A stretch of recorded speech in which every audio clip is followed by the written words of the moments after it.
नमस्कार दोस्तों, मैं विवेक कुमार पांडे स्वागत करता हूं आप सभी का मेरे इस चैनल में जिसका मोटो है legal language in easy language. जैसा कि मैं लीगल टॉपिक्स पर वीडियो बनाते रहता हूं, मेरा एक ही मोटो है कि जो भाई आम नागरिक हैं, आम पब्लिक हैं, ऐसे जो लॉ स्टूडेंट हैं जो पास आउट करके आ रहे हैं, उनको एक गाइडलाइंस दे सकूं कि आपको कैसे इन चीज़ों को समझना है, करना है। और एक आम भाषा में वीडियो में बना के इसलिए डालता हूं ताकि आम पब्लिक तक ये पहुंचे और लोगों को जो भी उससे रिलेटेड उनके क्वेरी जो दिमाग में है, जिनको जानकारी प्राप्त करना, उनको सहूलियत मिले। तो आज का मेरा टॉपिक है कि भाई जो क्रिमिनल केस होता है वो हमारे यहाँ कानून में उसमें बेल कितने तरीके के हैं, यानी types of bails under CrPC. तो क्रिमिनल प्रोसीजर कोड था जो कि अब वो भारतीय न्याय संहिता हो गया है 2024 से। तो भारतीय नागरिक सुरक्षा संहिता हो गया है 2024 से। तो उसके तहत क्या क्या जो क्या क्या कानूनी तरीके हैं जिसके तहत हम बेल फाइल कर सकते हैं कोर्ट में, और किस किस प्रकार के बेल होते हैं इस पर मैं आपको बताऊंगा। तो बेल जो हमारा था सीआरपीसी में और जो भारतीय नागरिक सुरक्षा संहिता है, इसमें मेनली 4 प्रकार के बेल होते हैं। ठीक है, एक तो हो गया रेगुलर बेल, दूसरा होता है एंटीसिपेटरी बेल, तीसरा हो गया कि भाई कन्विक्शन के बाद का बेल बोलते हैं उसको, कि सेंटेंस जो अनाउंस हो गया, कन्विक्शन हो गया, उसके बाद कोई बेल के लिए जाए तो उसको कन्विक्शन के आपका उसके बाद का बेल हो गया। और एक इंटरिम बेल होता है, और एक आजकल कॉमन है कि डिफॉल्ट बेल होता है, मतलब पांचवा भी है बेल डिफॉल्ट होता है। डिफॉल्ट केस में भाई बेल अपने आप मिल जाता है। तो इनके बारे में मैं डिटेल में आपको बताऊंगा। तो पहला आते हैं भाई कि रेगुलर बेल क्या होता है। तो सीआरपीसी का जो 436 सेक्शन था जो कि अब 478 हो गया भारतीय नागरिक सुरक्षा संहिता में, तो वो रेगुलर बेल की बात करता है। तो रेगुलर बेल भाई 2 केसेज में होता है। हमारे ऑफेंस कैसे कैटेगराइज किया, 2 टाइप में किया गया, एक तो बेलेबल ऑफेंस हो गया और एक नॉन बेलेबल ऑफेंस हो गया। बेलेबल ऑफेंस हो गई ये हो गया भाई कि जिनमें दिखाया गया कि जिनमें कोर्ट के पास पावर या पुलिस के पास भी पावर होता है कि भाई बेल ग्रांट कर सकता है, वो बहुत ही हीनियस ऑफेंस नहीं होते, छोटे मोटे अपराध होते हैं, तो बेल उसमें ग्रांट कर दिया जाता है। नॉन बेलेबल ऑफेंस होते हैं वैसे ऑफेंस हो गए जो हीनियस क्राइम हो गया, लाइक मर्डर हो गया, रेप हो गया, डकैती हो गया, सारे के ऑफेंसेस हो गए जो कि नॉन बेलेबल होते हैं।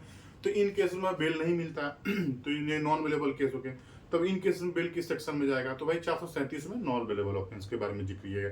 तो ये रेगुलर बेल होता है। अब रेगुलर बेल कैसे फाइल होता है, सपोज दैट कोई एफआईआर हुआ, कोई केस हुआ, और केस में जो पर्सन है जिसके अगेंस्ट में एफआईआर किया गया है, जिसको एक्यूज्ड बनाया गया, उनकी अरेस्टिंग हो जाती है, यानी पुलिस उनको अरेस्ट कर लेती है और वो जेल चले जाते हैं, तो वो रेगुलर बेल के लिए मूव करते हैं। तो रेगुलर बेल, अब वो जिस कैटेगरी में गए होंगे, यानी बेलेबल ऑफेंस में गए होंगे तो 437 में जाएंगे, और नॉन बेलेबल में गए होंगे तो 437 में जाएंगे। तो ये बेल एप्लीकेशन फाइल करते हैं। ये होता है रेगुलर बेल, यानी कि पर्सन के अरेस्टिंग के बाद जो बेल फाइल की जाती है वो रेगुलर बेल हो गया। उसके अलावा हो गया कि देखते होंगे आजकल बाहर बड़ा ही कॉमन हो गया एंटीसिपेटरी बेल। एंटीसिपेटरी बेल सुनते हैं आप, तो भाई एंटीसिपेटरी बेल किस केस में फाइल होता है। एंटीसिपेटरी बेल अब होता है क्या है कि भैया 438 में एंटीसिपेटरी बेल फाइल होता है, जो कि भारतीय नागरिक सुरक्षा संहिता का 482 हो गया। तो अब इसमें अब जो बेल है एंटीसिपेटरी बेल, इसमें कैसे फाइल होती है, किस केस में फाइल होता है, तो जहां पर भी अप्रीहेंशन हो अरेस्ट का, सपोज कोई एफआईआर रजिस्टर हुआ, एफआईआर हुआ और आपको पता चला कि भाई उसमें एफआईआर में अपना नाम है, और आपको लग रहा है कि पुलिस अब आपको अरेस्ट कर लेगा, तो पुलिस अरेस्ट कर लेगा। तो उस अरेस्टिंग से बचने के लिए आदमी क्या करता है, तो भाई आप एंटीसिपेटरी बेल मूव करते हैं। और एंटीसिपेटरी बेल जो होता है वो सेशन कोर्ट और हाई कोर्ट में मूव होता है, मजिस्ट्रेट के पास नहीं मूव होता है, यानी सुपीरियर कोर्ट में मूव होता है। तो वहां से आप एंटीसिपेटरी बेल के लिए जा सकते हैं, एंटीसिपेटरी बेल वहां से ग्रांट हो जाए। तीसरा हो गया कि भाई चलो केस हुआ, केस आगे बढ़ा, ट्रायल चला, गवाहियां हुई, सब कुछ हुआ, उसके बाद आगे जाकर आपको सजा मिल जाती है। जो उसमें अपराधी जिसको बनाया गया था, जिस भी व्यक्ति को, उनको सजा हो जाती है। अब सजा होने के बाद क्या होगा भाई, सपोज डेट मान लूंगा 4 साल 5 साल जितने साल की सजा होती है, तो उस केस में बेल ग्रांट होता है। तो उस केस में 389 जो था सीआरपीसी का, वो बात करता है बेल आफ्टर कन्विक्शन का, मतलब कि अरेस्ट कन्विक्शन यानी अरेस्टिंग सजा मिलने के बाद जो बेल मिलती है उसके बात करता है 389। तो उस केस में क्या होता है कि भाई आपको सजा दे दिया गया, तो आप 389 तो के तहत बेल मूव करते हैं, और वहां फिर आपको कोर्ट से बेल मांगते हैं कि भाई हमें बेल दे दिया जाए, तब तक कि जब तक कि अपील हम आगे फाइल करेंगे। अपील के लिए उसमें टाइम लिया जाता है कि भाई अपील पर हम सुप्रीरियर कोर्ट में जाएंगे, अपील फाइल करेंगे, और उस दौरान हमें बेल दे दिया जाए।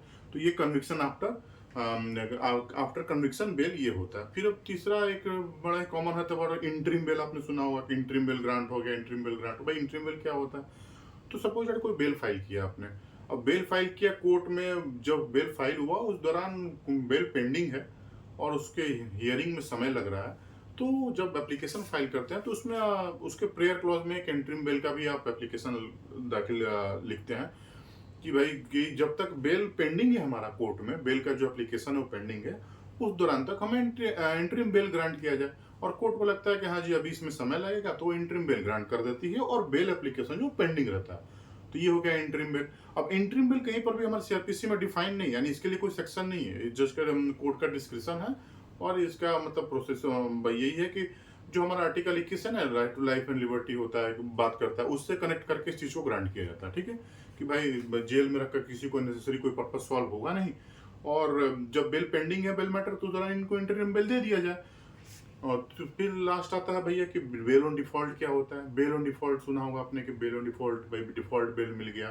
तो ये वो केस होता है, सपोज कोई केस हुआ और उसके केस होने के बाद हर चीज का समय निर्धारित है कि भाई इतने अवधि में पुलिस को इन्वेस्टिगेशन करना है, इतने अवधि में उनको चार्जशीट फाइल करना है, हर चीज का समय उसमें दिया हुआ है। इस सेक्शन में उनको एफआईआर होगी, इस सेक्शन में वो चार्जशीट फाइल करेंगे। तो उसी तरीके से कि इन्वेस्टिगेशन के दौरान अगर जो स्टिपुलेटेड टाइम पीरियड है, यानी जो जो समय दिया गया है कानून में, उन दौरान अगर वो इन्वेस्टिगेशन पूरा नहीं होता है, तो डिफॉल्ट बेल का आपके पास राइट क्रिएट हो जाता है, यानी आप डिफॉल्ट बेल के लिए जा सकते हैं और कोर्ट उस केस में डिफॉल्ट बेल ग्रांट करती है। ये 167(2) है सीआरपीसी का, आप देख सकते हैं। तो ये बेल का पूरा मैंने आपको बता दिया कि किन किन प्रकार के बेल होते हैं। ये यही प्रकार के जो बेल है हमारे सीआरपीसी में, क्रिमिनल प्रोसीजर कोड था जो हमारा भारतीय जो अभी भारतीय नागरिक सुरक्षा संहिता हो गया है, उसमें ये सारी चीज़ें दी हुई हैं। तो आप इनका उपयोग कर सकते हैं जब इस तरीके की चीज़ें आए। और ऐसे ही वीडियो टॉपिक्स के लिए मेरे साथ जुड़े रहें। आप अपने सुझाव मैं कमेंट बॉक्स में लिख सकते हैं। मेरे वीडियो को लाइक, शेयर एंड सब्सक्राइब जरूर करें। बहुत बहुत धन्यवाद।